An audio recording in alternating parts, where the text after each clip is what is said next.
ونادى أصحاب الجنة أصحاب النار أن قد وجدنا ما وعدنا ربنا حقا فهل وجدتم ما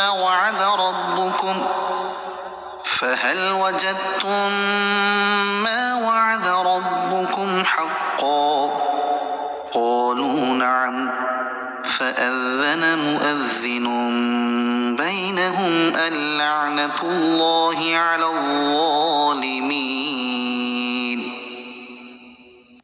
اور جنتی جہنم والوں کو پکار کر کہیں گے کہ ہمارے رب نے جو ہم سے وعدہ فرمایا تھا ہم نے اسے سچا پایا، تو کیا تم نے بھی اس وعدے کو سچا پایا جو تم سے تمہارے رب نے کیا تھا؟ وہ کہیں گے ہاں۔ پھر ایک ندا دینے والا ان کے درمیان پکارے گا کہ ظالموں پر اللہ کی لعنت ہو۔ آیت کا خلاصہ یہ ہے کہ جب جنتی جنت میں اور جہنمی جہنم میں چلے جائیں گے تو جنت والے جہنمیوں کو پکار کر کہیں گے کہ ہمارے رب عز و جل نے جو ہم سے وعدہ فرمایا تھا اور رسول علیہ السلام نے جو فرمایا تھا کہ ایمان و طاعت پر اجر و ثواب پاؤ گے، ہم نے تو اسے سچا پایا۔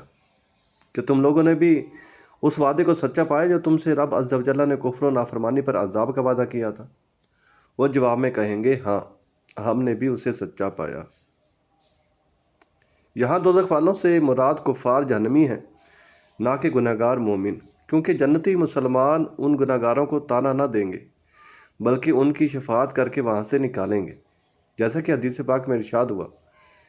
یہاں آیت میں مسلمانوں کے ساتھ اللہ تعالیٰ کے اسی وعدے کی تکمیل کا بیان ہے جو قرآن میں مذکور ہے۔ ترجمہ کنز العرفان۔ اے ہمارے رب، بے شک ہم نے ایک ندا دینے والے کو ایمان کی ندا یوں دیتے ہوئے سنا کہ اپنے رب پر ایمان لاؤ، تو ہم ایمان لے آئے۔ پس اے ہمارے رب، تو ہمارے گناہ بخش دے اور ہم سے ہماری برائیاں مٹا دے اور ہمیں نیک لوگوں کے گروہ میں موت عطا فرما۔ اے ہمارے رب، اور ہمیں وہ سب عطا فرما جس کا تو نے اپنے رسولوں کے ذریعے ہم سے وعدہ فرمایا ہے، اور ہمیں قیامت کے دن رسوا نہ کرنا۔ بے شک تو وعدہ خلافی نہیں کرتا۔ تو ان کے رب نے ان کی دعا قبول فرما لی کہ میں تم میں سے عمل کرنے والوں کے عمل کو ضائع نہیں کروں گا، وہ مرد ہو یا عورت۔ تم آپس میں ایک ہی ہو۔ پس جنہوں نے ہجرت کی اور اپنے گھروں سے نکالے گئے اور میری راہ میں انہیں ستایا گیا اور انہوں نے جہاد کیا اور قتل کر دیے گئے، تو میں ضرور ان کے سب گناہ ان سے مٹا دوں گا، اور ضرور انہیں ایسے باغات میں داخل کروں گا جن کے نیچے نہریں جاری ہیں۔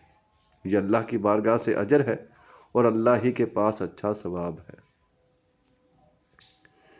جنتیوں کا جہنمیوں سے کلام کرنا ان کی ذلت اور رسوائی میں اضافہ کرنے کے لیے ہوگا، کیونکہ دنیا میں عموماً کافر مسلمانوں کا مذاق اڑاتے تھے اور انہیں طعنے دیتے تھے اور ان پر پھبتیاں کستے تھے۔ آج اس کا بدلہ ہو رہا ہوگا۔ فَأَذَّنَ مُؤَذِّنٌ، پھر ایک ندا دینے والا پکارے گا۔ پکارنے والے حضرت اسرافیل علیہ السلام ہیں یا دوسرا فرشتہ جس کی یہ ڈیوٹی ہوگی، اور ظالمین سے مراد کفار ہیں، جیسا کہ اگلی آیت سے معلوم ہو رہا ہے۔